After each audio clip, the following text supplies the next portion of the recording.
ಸ್ವಾಭಿಮಾನಿ ನ್ಯೂಸ್ಗೆ ಸ್ವಾಗತ. ಇಂದಿನ ಪ್ರಮುಖ ಸುದ್ದಿಗಳು. ನಿರಂತರ ಅಸಮರ್ಪಕ ವಿದ್ಯುತ್ ಶಕ್ತಿ ಸರಬರಾಜು ಹಿನ್ನೆಲೆ ನಾಗರಿಕರು ದಿಢೀರ್ ಪ್ರತಿಭಟನೆ ನಡೆಸಿದ ಘಟನೆ ಸಾಗರ ತಾಲೂಕಿನ ಆವಿನಹಳ್ಳಿಯಲ್ಲಿ ನಡೆದಿದೆ. ರಾಜ್ಯಕ್ಕೆ ಬೆಳಕು ನೀಡಿದ ಶರಾವತಿ ನದಿ ನೀರಿನಿಂದ ಮುಳುಗಡೆಯಾದ ರೈತ ವರ್ಗದವರೇ ಹೆಚ್ಚು ವಾಸಿಸುವ ಆವಿನಹಳ್ಳಿ ಭಾಗದಲ್ಲಿ ದೀಪದ ಕೆಳಗೆ ಕತ್ತಲೆ ಎಂಬಂತೆ ತಮ್ಮದೇ ಭೂಮಿ ನೀಡಿ ಮುಳುಗಡೆಯಾದ ಜನರು ಕತ್ತಲಲ್ಲಿ ಕೂರುವಂತಾಗಿದೆ. ಸಹನೆ ಕಳೆದುಕೊಂಡ ಈ ಭಾಗದ ರೈತರು ಮಂಗಳೂರು ವಿದ್ಯುತ್ ಶಕ್ತಿ ಮಂಡಳಿ ಕಂಪನಿಯ ಕಿರಿಯ ಇಂಜಿನಿಯರ್ ಕಚೇರಿ ಎದುರು ದಿಢೀರ್ ಪ್ರತಿಭಟನೆ ನಡೆಸಿ ತಮ್ಮ ಆಕ್ರೋಶ ಹೊರಹಾಕಿದರು. ಈ ಕೂಡಲೇ ಸಮಸ್ಯೆ ಬಗೆಹರಿಸಲು ಈ ಭಾಗದಲ್ಲಿ ವಿದ್ಯುತ್ ಗ್ರಿಡ್ ಸ್ಥಾಪಿಸಿ ಶಾಶ್ವತ ವಿದ್ಯುತ್ ಸಮಸ್ಯೆ ಬಗೆಹರಿಸಬೇಕು ಎಂದು ಆಗ್ರಹಿಸಿದರು.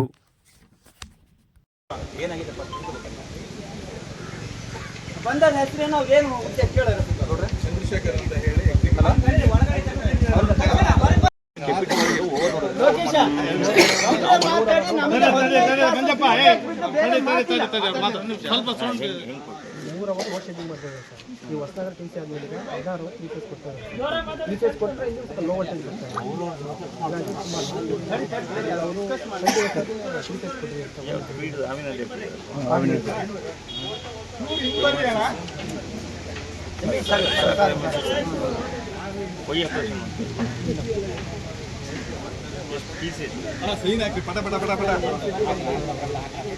ಏನ್ ಬೇಕು ಅದ್ರ ವಿಷಯ ಮಾತಾಡಿ. ಇಲ್ಲಿ ಮುಳುಗಡೆ ಸಂತ್ರಸ್ತ ಸರ್, ಮುಳುಗಡೆ ಸಂತ್ರಸ್ತರ ಏರಿಯಾ ಇದು. ಉಳಿದ ಎಲ್ಲ 24 hours ಕರೆಂಟ್ ಇದೆ. ಅಲ್ಲಿ ಯಾವಾಗ ನೋಡಿದ್ರೆ ಆಗ್ತಾ ಇದೆ. ಇಲ್ಲೇ ವರ್ಧಲಿಲ್ಲಂದ್ರೆ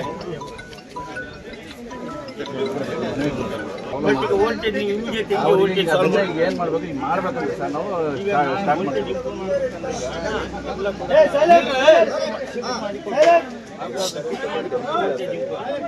ಅವಾಗ ಏನಂತೆ ಒಂದ್ ಪಾರ್ಟಿ ಕರೆಂಟ್ ಇರಲ್ಲ, ಇನ್ನೊಂದು ಪಾರ್ಟಿ ಕರೆಂಟ್ ಇರಲ್ಲ. ಯಾವ ರೀತಿ ಮಾಡ್ತಾರೆ ಆ ಟೈಪ್ ಮಾಡೇ ಕೊಟ್ಟಿದ್ರು ಸರ್. ಆ ಟೈಪ್ ಮಾಡಿದ್ದಾರೆ.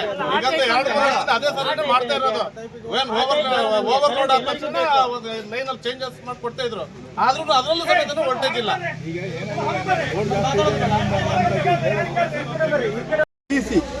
ಟಿ.ಸಿ ರಿಪೇರಿಗೆ ಅಂತ ಹೇಳಿ ಇದಾದ್ರೆ ನಿಮಗೆ ಟಿ.ಸಿ ರಿಪೇರಿಗೆ ಪೂರಕವಾದ ವಾತಾವರಣ ಇಲ್ಲ ಅಂತ ನಾ ಹೇಳ್ತಾ ಇರೋದು. ಅದು ನಿಮ್ಮ ಕಂಪ್ನಿಯ ಫಾಲ್ಟೋ ಅಥವಾ ನಿಮ್ಮ ಫಾಲ್ಟೋ ಅದು ನಮ್ಗೆ ಗೊತ್ತಿಲ್ಲ. ನಾ ಹೇಳ್ತಾ ಇರೋದು ಆದರೆ ರಿಪೇರಿಗೆ ಹೋದವು ಪೆಂಡಿಂಗ್ ಆಗುತ್ತೆ. ನಾವು ಕೇಳ್ತಾ ಇರೋದು ಇದು ಶಾಖಾ ಕಚೇರಿ. ಶಾಖಾ ಕಚೇರಿಯಲ್ಲಿ ನಾವು ಟಿ.ಸಿ ಇರಬೇಕು. ಏನಂತ ಹೇಳಿದ್ರೆ ಟಿ.ಸಿ ಏನಾದ್ರು ಹೋಯ್ತು ಅಂದರೆ ಟಿ.ಸಿ ನಿಮ್ಮ ಹತ್ರ ಇಲ್ಲಿ ತೋರ್ಸೋದಕ್ಕೂ ಸುಮಾರು ಇರ್ಬೋದು. ಅದು ರಿಪೇರಿ ಬಂದವು. ಆದರೆ ಸರಿ ಇರೋಂಥ ಟಿ.ಸಿಗಳು ಸ್ಪೇರ್ ಇರಬೇಕು ಶಾಖಾ ಕಚೇರಿಯಲ್ಲಿ. ಶಾಕ್ ಆಗಲೇಬೇಕು. ಗಿಡ್ಡಿಗೆ ಸಮಸ್ಯೆ ಅಂತ ಬಿಟ್ಟಿದ್ದು ಈಗ ಪ್ರಸ್ತಾವನೆ ಬಂದಿದೆ, ಈಗ ಆಗಿದೆ.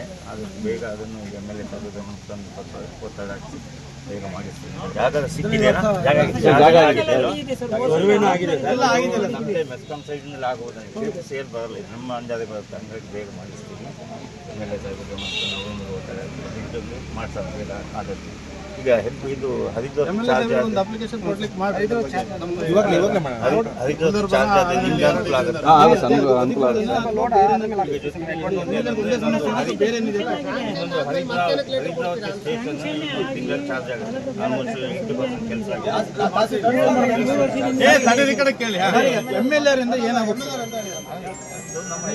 ಕೋಡೂರು ಹಾಗೂ ಶರಾವತಿ ಮುಳುಗಡೆ ವಿಷಯ ಅತಿಯಾದ ಪವರ್ ಕಟ್ ಸಮಸ್ಯೆ ಕುರಿತು ಮಾನ್ಯರೇ, ಈ ಮೇಲ್ಕಂಡ ಸಮಸ್ಯೆ ವಿಷಯಕ್ಕೆ ಸಂಬಂಧಿಸಿದಂತೆ ಹಳ್ಳಿ ಮತ್ತು ಕೋಡೂರು ಎರಡೂ ಪಂಚಾಯತ್ ವ್ಯಾಪ್ತಿಯಲ್ಲಿ ತೀವ್ರವಾದ ವಿದ್ಯುತ್ ಅಭಾವವಿದ್ದು ನಮ್ಮಲ್ಲಿ ಶರಾವತಿ ಮುಳುಗಡೆಯ ಸಂತ್ರಸ್ತರೇ ಜಾಸ್ತಿ ಇದ್ದು ಸಾವಿರಾರು ಎಕರೆ ಭೂಮಿ ಕಳೆದುಕೊಂಡಿದ್ದು ನಮಗೆ ಸಮರ್ಪಕವಾಗಿ ವಿದ್ಯುತ್ ಪೂರೈಕೆಯಾಗದೆ ಹಾಗೂ ಲೋಡ್ ಸೆಟ್ಟಿಂಗ್ ಸಮಸ್ಯೆ ಬಗೆಹರಿಸಿ ಹಾಗೂ ದಿನದ 24 ಗಂಟೆ ಶರಾವತಿ ಸಂತ್ರಸ್ತರ ಜೀವನೋಪಾಯಕ್ಕಾಗಿ ಅಗತ್ಯವಾದ ವಿದ್ಯುತ್ ಪೂರೈಸಬೇಕು ಹಾಗೂ ಗ್ರಿಡ್ ಅನ್ನು ಆವಿನಹಳ್ಳಿ ಭಾಗದಲ್ಲಿ ನಿರ್ಮಿಸಿ ವಿದ್ಯುತ್ ಸಮಸ್ಯೆ ಬಗೆಹರಿಸಬೇಕು ಹಾಗೂ ಶಾಖಾ ಕಚೇರಿಯಲ್ಲಿ ಅಗತ್ಯವಾದ ಕಾರ್ಯನಿರ್ವಹಿಸುವ ಟಿ.ಸಿಗಳನ್ನು ಹೆಚ್ಚುವರಿ ದಾಸ್ತಾನು ಇಟ್ಟಿರಬೇಕು ಹಾಗೂ ಅತ್ಯಂತ ಹಳೆಯದಾದ ವೈರ್ಗಳನ್ನು ಬದಲಾಯಿಸಬೇಕು ಹಾಗೂ ಆವಿನಹಳ್ಳಿ ಟೌನ್ಗೆ ಪ್ರತ್ಯೇಕ ಟಿ.ಸಿ ಅತಿ ಶೀಘ್ರದಲ್ಲಿ ಅಳವಡಿಸಬೇಕೆಂದು ಕೋರುತ್ತೇವೆ. ಇಂತಿ ಆವಿನಹಳ್ಳಿ ಕೋಡೂರು ಗ್ರಾಮಸ್ಥರು. ಸ್ವಲ್ಪ ಅಗಲಾಗಿರೋಣ.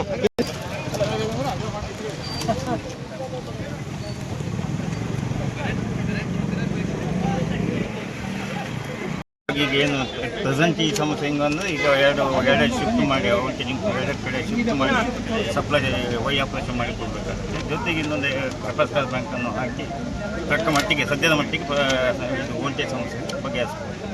ಕೊಡದೇ ಇದ್ದಲ್ಲಿ ನೆಕ್ಸ್ಟ್ ಒಂದು ವಾರದೊಳಗೆ ಮತ್ತೆ ಸ್ಟ್ರೈಕ್ ಸ್ಟಾರ್ಟ್ ಆಗುತ್ತೆ. ನೆಕ್ಸ್ಟ್ ಅವರಿಗೆ ಬೀಗ ಹಾಕಿ ಪ್ರತಿಭಟನೆ ಮಾಡ್ತೀವಿ. ವೋಲ್ಟೇಜ್ ಡ್ರಾಪ್, ಪವರ್ ಕಟ್, ಇದಕ್ಕಾಗಿ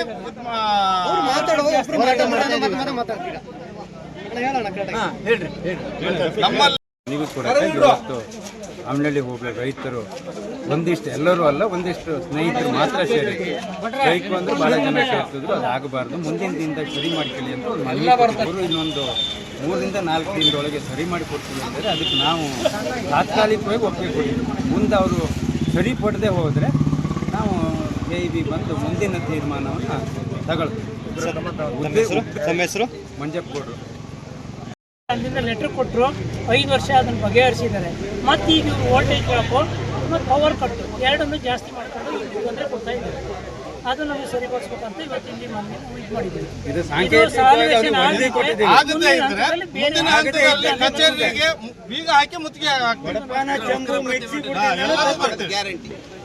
ಬಹುತೇಕ ಮುಳುಗಡೆ ಸಂತ್ರಸ್ತರು ಇರೋದ್ರಿಂದ 80% ಮುಳುಗಡೆ ಸಂತ್ರಸ್ತರು ಇರೋದು ಶರಾವತಿ ವಿದ್ಯುದಾಗಾರಕ್ಕೆ ಆಗಿ ಏನಂದ್ರೆ ತಮ್ಮ ಜಮೀನನ್ನು ಕಳೆದುಕೊಂಡಂಥ ಸಂತ್ರಸ್ತರಿಗೆ ಇವತ್ತು ರಾಜ್ಯಕ್ಕೆ ಬೇರೆ ಬೇರೆ ಭಾಗಗಳಿಗೆ ಎಲ್ಲದಕ್ಕೂ ಏನಂದರೆ ನಿರಂತರ ಕರೆಂಟ್ ಇರುತ್ತೆ. ಆದರೆ ನಮ್ಮಲ್ಲಿ ಮಾತ್ರ ಏನಂದರೆ load shedding, low voltage, power ಕಟ್ಟು, ಇದು ಈ ಭಾವನೆಯನ್ನು ಅಂದರೆ ಭೂಮಿಯನ್ನು ಕಳ್ಕೊಂಡು ಸಂತ್ರಸ್ತರಾದರೂ ಕೂಡ ಬೇಕಾದಂಥ ಕರೆಂಟನ್ನು ಕೊಡ್ತಾ ಇಲ್ಲ. ಆ ಕಾರಣಕ್ಕಾಗಿ ಇವತ್ತು ಒಂದು ಪ್ರತಿಭಟನೆಯನ್ನು ಹಮ್ಮಿಕೊಂಡಿದ್ವಿ.